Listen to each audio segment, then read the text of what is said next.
milieu des guépards, un seul pas peut lui être fatal. Je ne peux montrer aucun signe de faiblesse. Si je dois me battre, je me battrai. Il fait face au danger. Il ne faut pas baisser les yeux. Il est sorti vainqueur de la confrontation. Les félins l'ont accepté dans leur groupe.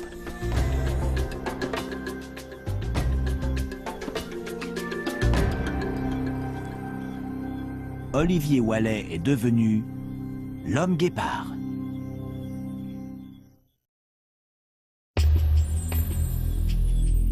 La Namibie. Un pays niché entre deux déserts, où les prairies mènent à des plaines de sable et à des terres cultivées.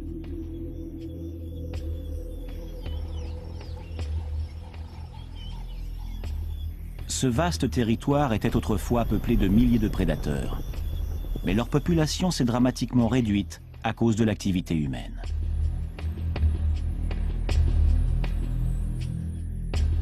À une trentaine de kilomètres de Windhoek, la capitale, se trouve Amani.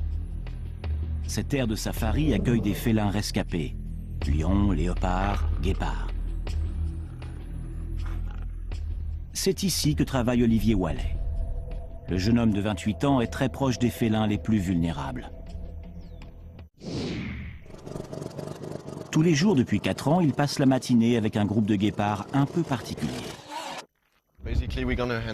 On entre sur leur territoire immense pour voir s'il est possible de les approcher.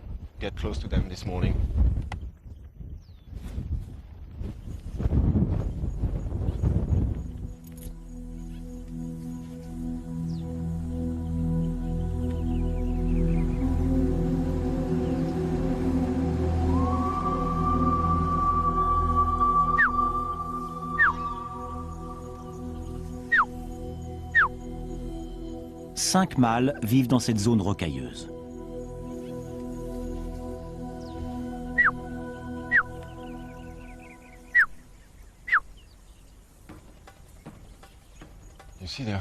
Leur pelage leur sert de camouflage. Il est de la même couleur que l'herbe. Ils se sont parfaitement adaptés à la vie dans le bush. Ici, Olivier est sur la terre des guépards. Si les fauves acceptent de se rapprocher lorsqu'il les appelle, ils ne manquent pas d'affirmer leur domination. Dans ce genre de situation, il ne faut pas baisser les yeux. Sinon, il pourrait y voir une marque de faiblesse.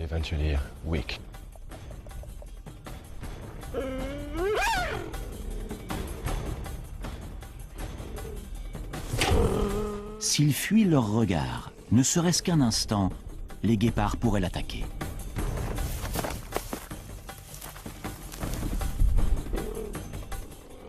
Ce n'est pas forcément évident quand ils sont 5 et qu'ils m'encerclent.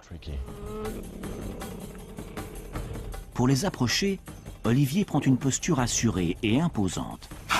Il lève la main afin d'attirer leur attention sur un point précis. Je ne peux pas me permettre d'avoir peur ou de douter. Au bout de quelques instants, le lien se crée. Il fait partie du groupe de félins. Ils m'ont complètement accepté. Même s'ils sont un peu tendus, ils ne cherchent pas à m'attaquer. Il m'a fallu beaucoup de temps pour établir cette confiance. Ces 5 mâles ont été recueillis dans la nature, alors qu'ils étaient encore petits. Des gens ont tué leur mère quand ils étaient tout jeunes. Les guépards ont un point faible. Ils doivent passer au moins 2 ans auprès de leur mère pour apprendre à survivre, à courir et à surpasser les autres prédateurs.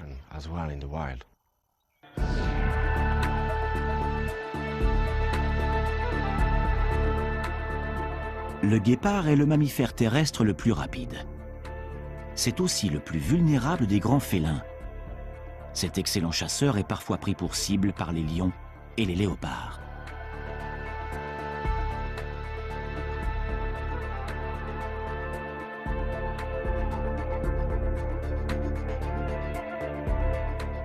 Pour se protéger de ces attaques et capturer des proies de façon plus efficace, les guépards chassent en groupe.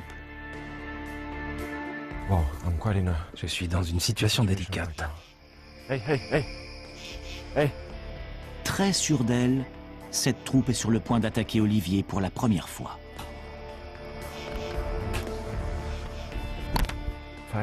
Si je dois me battre, je me battrai.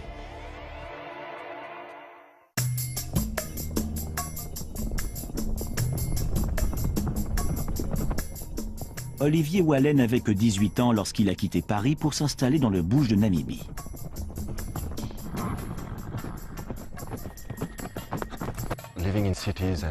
Quand je vivais en ville, je n'avais pas conscience de la beauté de la vie, ni de la puissance de la nature. C'est le paradis ici. Tout est parfait. Dans la nature, tout fonctionne à merveille, surtout lorsque les hommes n'interviennent pas. Au cours de ces 10 dernières années, j'ai eu l'occasion de réfléchir sur nos civilisations, sur notre évolution, de découvrir nos origines et de mieux comprendre pourquoi nous sommes sur Terre.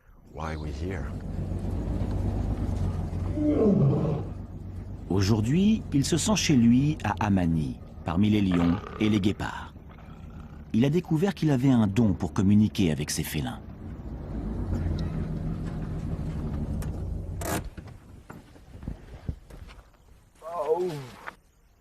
Bongani boy! Bongani!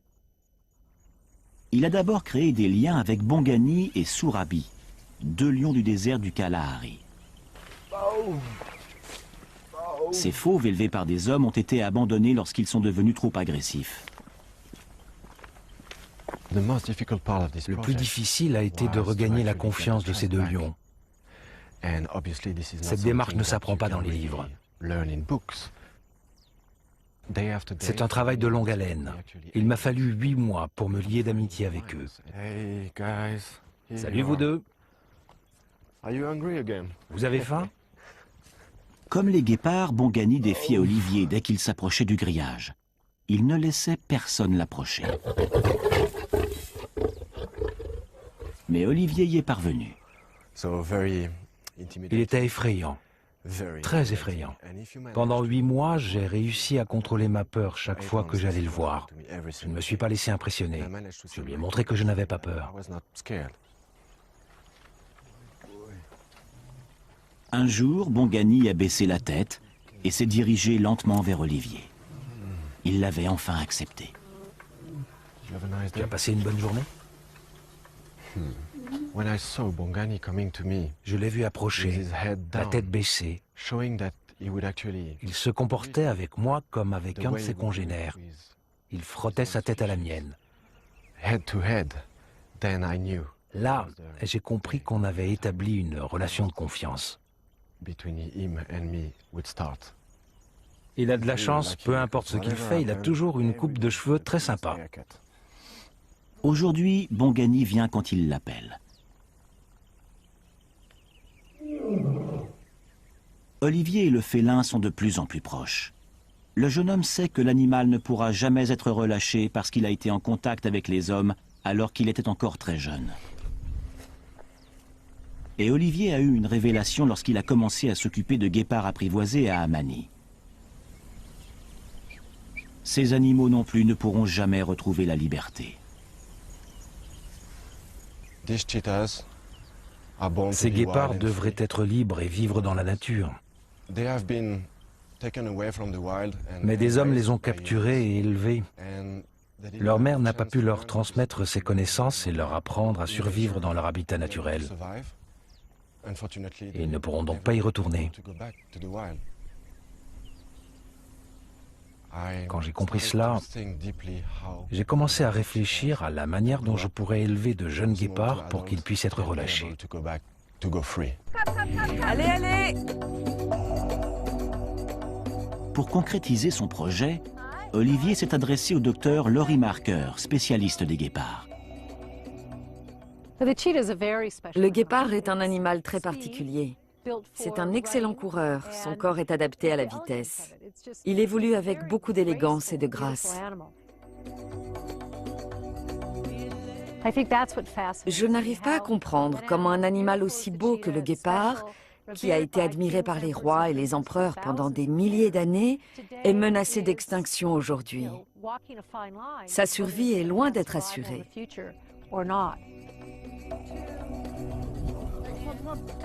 Viens par ici, viens.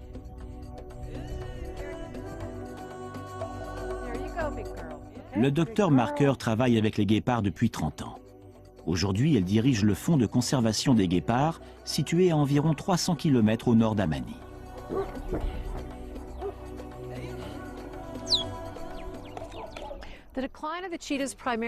Le nombre de guépards a chuté parce que leur habitat se réduit et parce que les animaux qu'ils chassent disparaissent.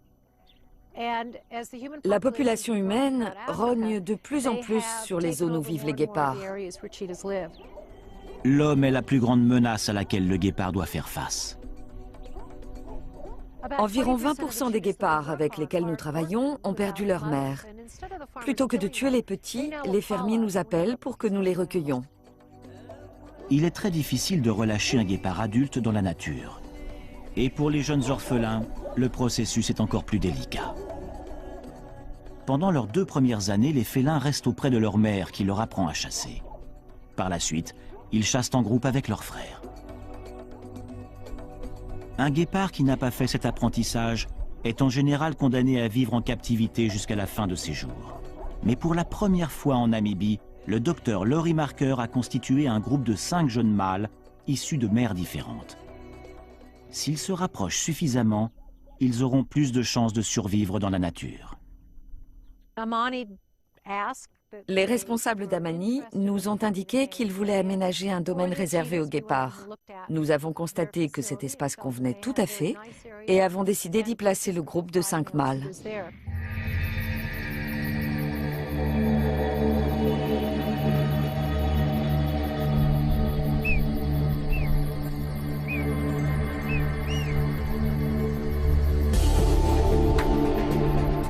Lorsque le fonds de conservation des guépards a envoyé les 5 jeunes à Amani, Olivier ignorait que ces animaux allaient tenir une place très importante dans sa vie.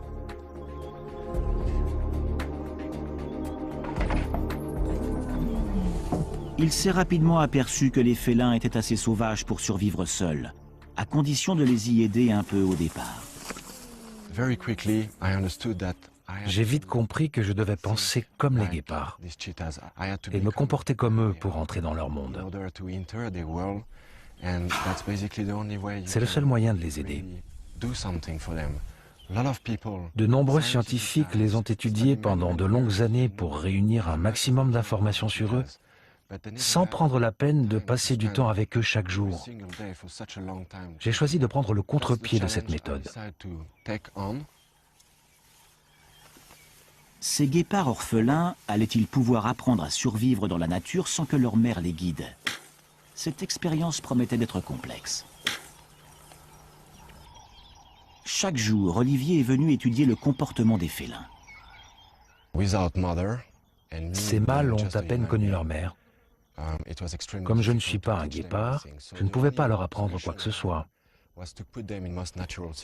J'ai donc choisi de les placer dans un environnement le plus naturel possible, dans l'espoir qu'une hiérarchie solide s'établisse dans le groupe. Vous voyez, leur instinct les pousse à chasser tout ce qui se trouve devant eux. Ainsi, si on se comporte comme un springbok, ils nous considèrent comme un springbok. Au bout de 4 ans, les visites quotidiennes ont fini par porter leurs fruits. Olivier a été accepté dans le groupe. Il a pu constater que l'expérience était un succès. Même en l'absence de leur mère, les mâles ont mis en place une hiérarchie dans le groupe. Après avoir passé beaucoup de temps avec eux, j'ai pu m'intégrer à leur groupe. C'est incroyable. J'ai mis longtemps à comprendre les règles de la nature, à savoir comment me comporter en présence de carnivores aussi dangereux. Cela montre qu'on peut communiquer et cohabiter en harmonie avec ces félins. Il est clair que l'animal dominant est celui qui a la plus forte personnalité. Ce n'est pas lié à la carrure du guépard ou à sa taille. Ce sont bien sa personnalité et sa volonté de survivre qui font la différence. Au cours de ces 4 années passées à leur côté, Olivier a appris à connaître le caractère de chacun. Voici le chef du groupe. Il s'appelle Ra.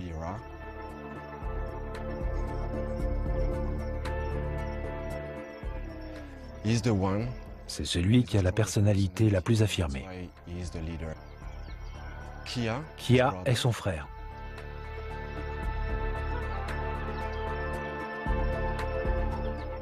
C'est le deuxième dans la hiérarchie.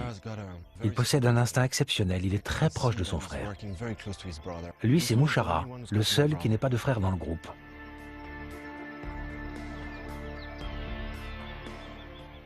C'est un solitaire. On l'a recueilli dans une ferme. Il n'avait ni frère ni sœur. Après plusieurs mois d'intenses bagarres avec Kia, il s'est installé à la 3e place de la hiérarchie. Ensuite viennent les 2 plus gros guépards, Cadbury et Lint, 2 frères. Ils portent des noms de chocolat. Ce sont les 2 plus massifs du groupe. Ils sont très impressionnants. Lint occupe la 4e place.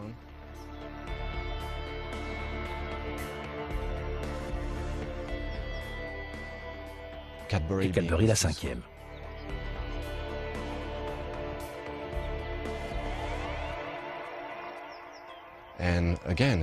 Comme je l'expliquais, c'est lié à leur personnalité plus effacée.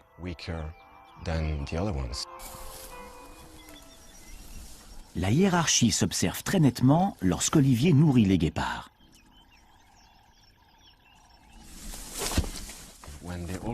Quand ils mangent tous la même proie, ils suivent un certain ordre. Pendant les repas communs, on voit clairement qu'un animal reste plus longtemps que les autres pour manger le plus gros morceau. C'est celui qui a l'instinct le plus prononcé. L'un après l'autre, les guépards s'en vont, en commençant par le plus bas dans la hiérarchie. Le premier à partir est donc le plus gros des guépards, Cadbury, le combattant. Puis c'est au tour de Lint, le dur à cuire, et de Kia, le curieux. Vient ensuite Mushara, le solitaire. Maintenant, Ra, le guépard dominant, dévore seul le festin. Après l'abandon du numéro 2, le chef gagne l'affrontement. Demain, cela changera peut-être. Cette organisation augure d'un avenir prometteur pour le groupe. Tout indique que les félins resteront ensemble après leur retour dans la nature. Mais un événement va venir bouleverser la vie de ces guépards et mettre leur cohésion à l'épreuve.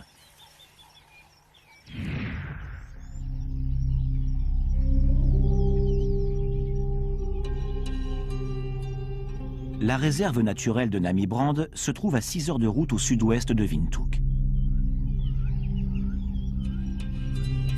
Avec plus de 170 000 hectares, il s'agit de la plus vaste réserve naturelle du sud de l'Afrique. Bientôt, le groupe de félins sera relâché dans ce domaine.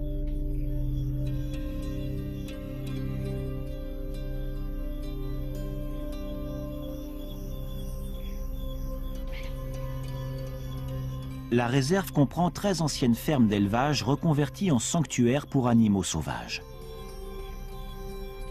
On y observe des springboks, des zèbres, des autruches et des oryx. Ces animaux ont tellement prospéré qu'ils sont aujourd'hui trop nombreux. La population d'animaux sauvages a tellement augmenté que nous devons réimplanter des prédateurs dans la réserve pour maintenir un écosystème équilibré. Nous avons contacté le Fonds de conservation des guépards il y a plusieurs années pour leur présenter notre projet de réintroduction des prédateurs dans la réserve.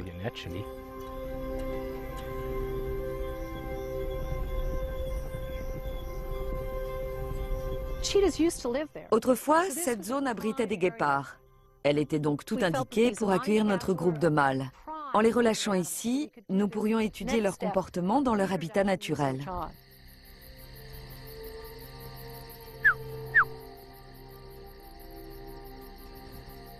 Demain, les guépards quitteront Amani. Olivier les appelle une dernière fois. Il va les guider jusqu'à un enclos où ils subiront un examen médical en préparation du voyage pour Namibrand. L'ennui, c'est que le groupe de félins ne semble pas disposé à bouger.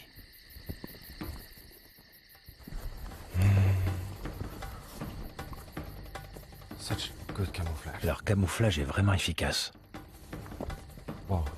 Je suis dans une situation délicate.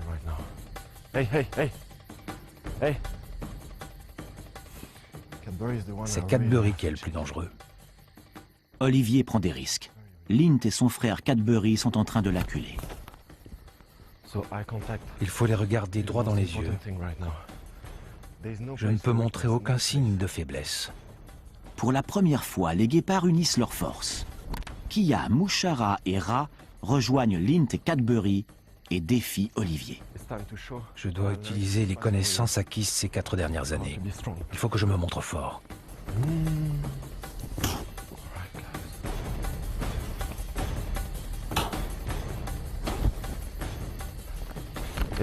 Si je dois me battre, je me battrai.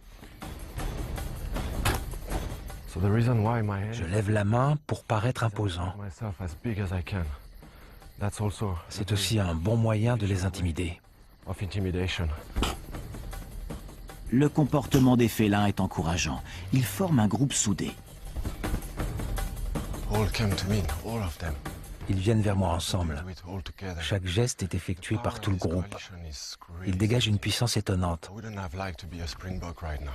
Je n'aimerais pas être un Springbok parce que je sens qu'ils sont très forts tous les 5.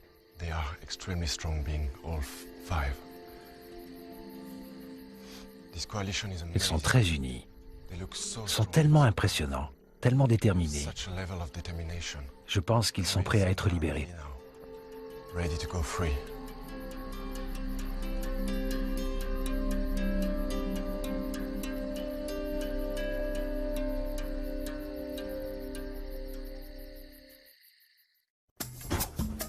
Ces 4 dernières années, Olivier Wallet a noué une relation de confiance avec un groupe de guépards un peu particulier.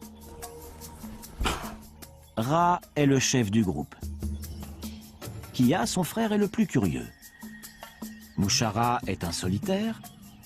Lint est un dur à cuire et Cadbury, son frère, un bagarreur. Il est toujours le premier à tenir tête à Olivier. Ces mâles orphelins ont 6 ans. On les a placés dans ce domaine afin de savoir s'ils pouvaient former un groupe uni et survivre dans la nature. En défiant ainsi Olivier, ils montrent qu'ils sont capables d'avancer de concert. Mais une épreuve plus difficile les attend.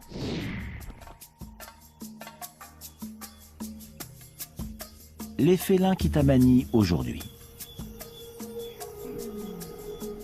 Une équipe du Fonds de conservation des guépards va les prendre en charge.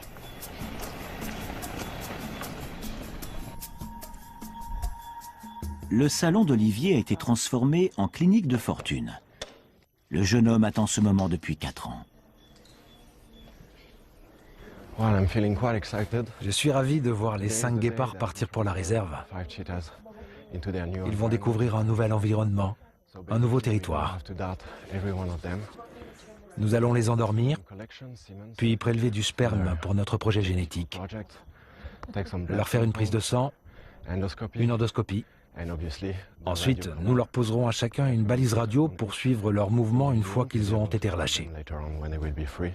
C'est un moment palpitant, mais on a une longue journée devant nous.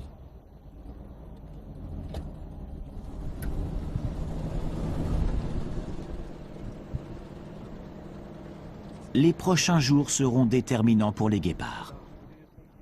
Avant leur départ, on les soumet à un examen médical complet afin de s'assurer qu'ils sont en bonne santé. On s'imagine souvent qu'il est facile de relâcher un animal dans la nature. En réalité, quand il a été apprivoisé, comme ces guépards, rien ne garantit sa survie. L'équipe choisit d'endormir Mouchara, le solitaire qui figure en 3e position dans la hiérarchie. C'est le plus timide et le plus nerveux du groupe.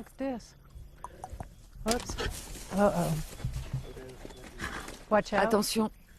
On a visé Mouchara en premier parce que c'est le plus craintif. S'il est endormi avant les autres, ils seront moins stressés. L'équipe attend que l'anesthésique fasse effet. Tout le monde est très tendu. On est toujours stressé quand on endort un animal. Ce n'est pas évident d'évaluer la dose d'anesthésiant à administrer. C'est compliqué. Voilà pourquoi l'équipe est anxieuse.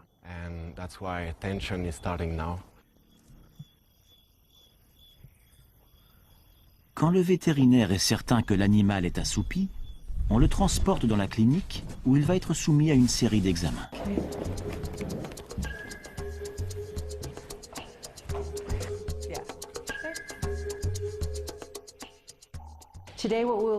Aujourd'hui, nous allons leur faire passer une endoscopie. Ces animaux sont suivis dans le cadre d'une étude. Nous allons aussi étudier la paroi de leur estomac et effectuer une biopsie. L'équipe endort Kia, le plus hardi du groupe.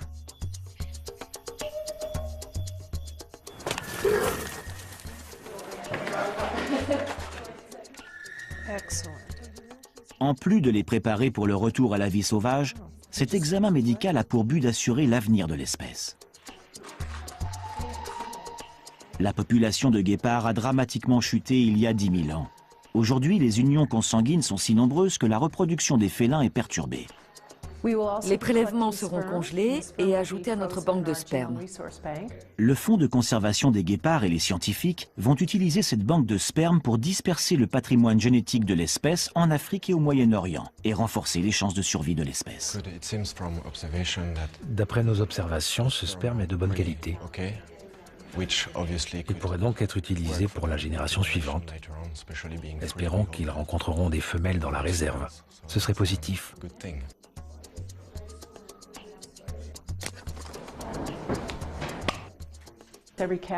Chaque animal doit passer un bilan de santé complet. Nous allons examiner la bouche, les yeux et les doigts.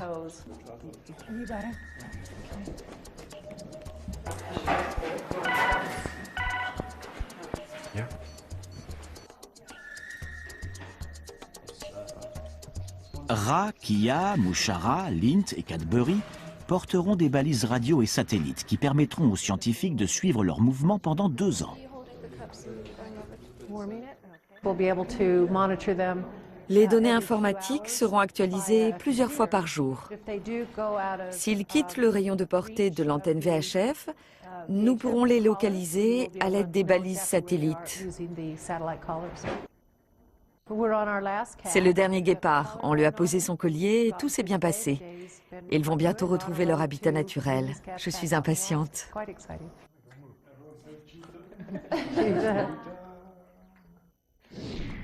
6 heures du matin. Le convoi est prêt à partir. Nous partons pour le désert du Namib. C'est un lieu exceptionnel, la région que je préfère en Namibie. On ne peut plus faire machine arrière. En route pour la liberté.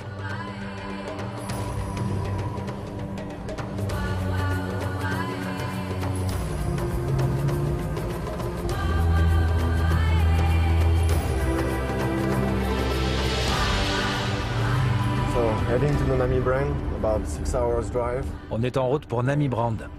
C'est à 6 heures d'ici. On prend la direction du sud-ouest. On va s'approcher des dunes et du parc national de Namib-Nokluft. C'est l'environnement idéal pour les guépards.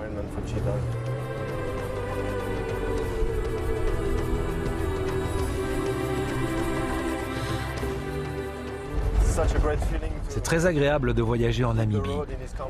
Le paysage est à couper le souffle. Il change sans cesse. C'est complètement désert. On se sent vraiment libre, c'est sensationnel. Le convoi longe les montagnes de Nokluft, traverse le plateau de Zaris, puis rejoint le plus vieux désert du monde. Là, on voit des fermes d'élevage.